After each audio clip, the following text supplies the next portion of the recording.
It is our religion. Our creator, our God who has made this country is far superior. So we love this country. When required for the truth, we are willing to die for this country. But we will not bow down to anyone but Almighty God. We would prefer questions from non-Muslims first because we have a limited time. I think it would be fair to the occasion. And people who would like to ask questions on slip can kindly write on the slips and pass it on down the aisle. Yeah. Any other question with any sister there? A non-Muslim sister? Yes. Assalamu alaikum and good evening to everyone present here. My name is Preeti Sethi. I would like to ask you, sir, as in your talk you have said that Osama bin Laden, we can't consider him as a terrorist as it is said in BBC and CNN channels.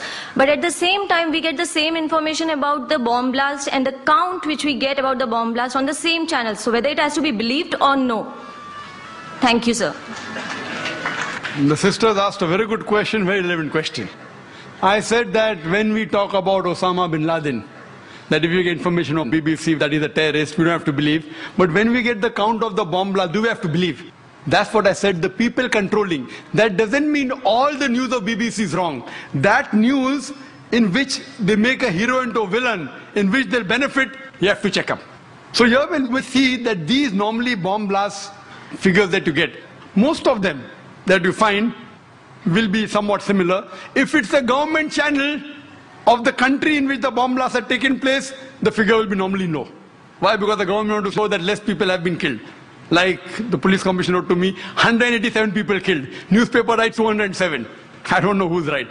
I'm not saying that Commissioner A.N. Roy is lying. I'm not saying that. Please don't get me wrong. So here we have to realize that when we get information, we have to see the proof. When we see the proof about Osama bin Laden, even on the channel, it is mentioned prime suspect, sister. Prime suspect. Prime suspect. Do you know, if you go to the website of the US Department of Justice, Info Police, that gives the list of the terrorist organizations. Terrorist organizations. 43, 60% are Muslim. Can you guess which is the most popular terrorist organization? Can you guess Muslim terrorist organization? Can you guess? No, sorry. Which is the most popular Muslim terrorist organization?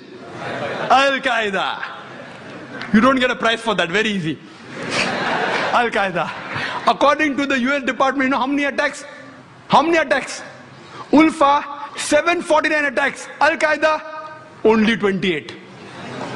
Out of that, 26 alleged, 2 Al-Qaeda claims they did it. According to the site of US Department of Justice, Al-Qaeda claims, all alleged, not a single proved.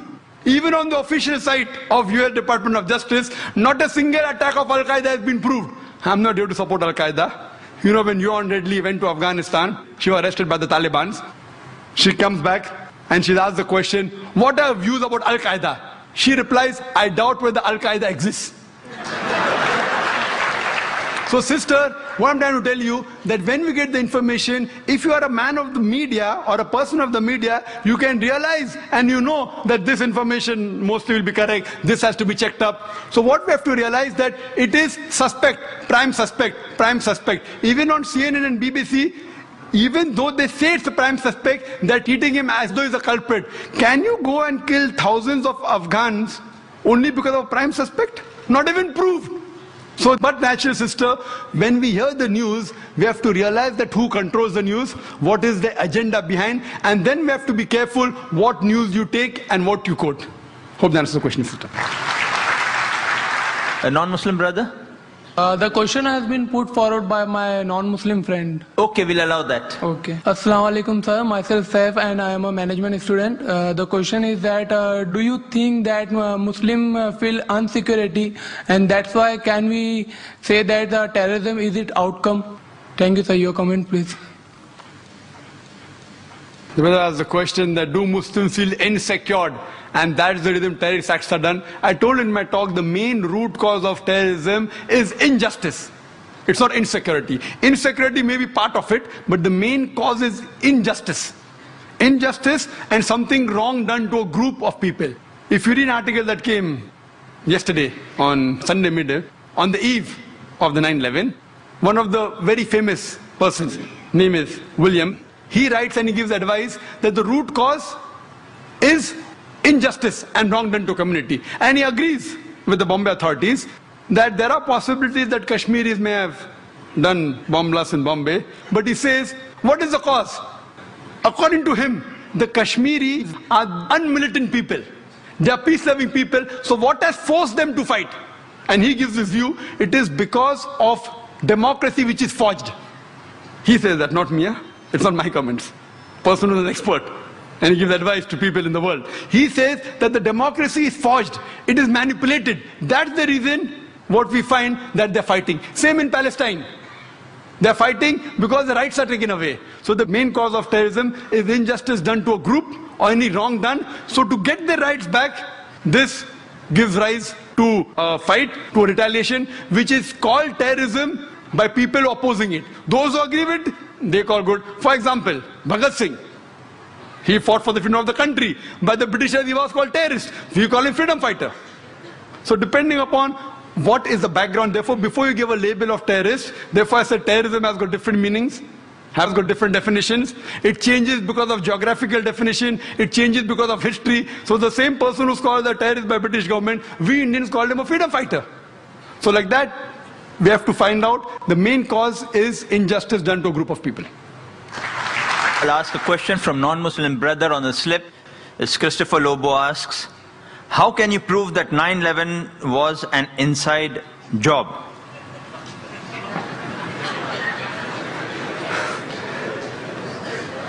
Brother Lobo has asked that how can I prove 9/11 was an inside job? I've got the proofs, I can repeat the proof, it has been proven by other people. Just a few days back, there was an article that came in the newspaper that 75 professors of US, they say, they believe that 9/11 was an inside job. And in the article, it was mentioned, it came in Times of India, I think on the 7th of September. It says that 75 professors and scientists belonging to different universities from different parts of US, they believe that 9/11 was inside job. And they say that there were some politicians in White House who have engineered the destruction of the Twin Towers. And they say the main reason was so that they could attack and they could have control of the oil-rich countries. Open secret, I told you. One of the professors by the name of Steve Jones, he says that we do not believe that 19 hijackers and a few men in the cave in Afghanistan could have done such a professional job alone. They could not have done it. We don't believe. And by God, we are going to come to the truth and we are going to expose. We don't believe in the theory of the government. They don't believe in the theory of the government.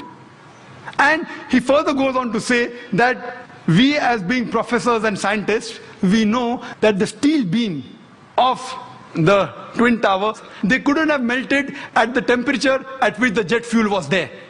And there were systematic bomb explosions which caused this to come down. Otherwise it cannot come down. There are many tapes. There are many books written against it. I happen to watch many of them. I even happened to watch the video recording of this Professor Steve Jones. And yesterday's paper, we get another news. 3 days later, Professor Steve Jones sent on a paid leave. Imagine, paid leave. There are many tapes.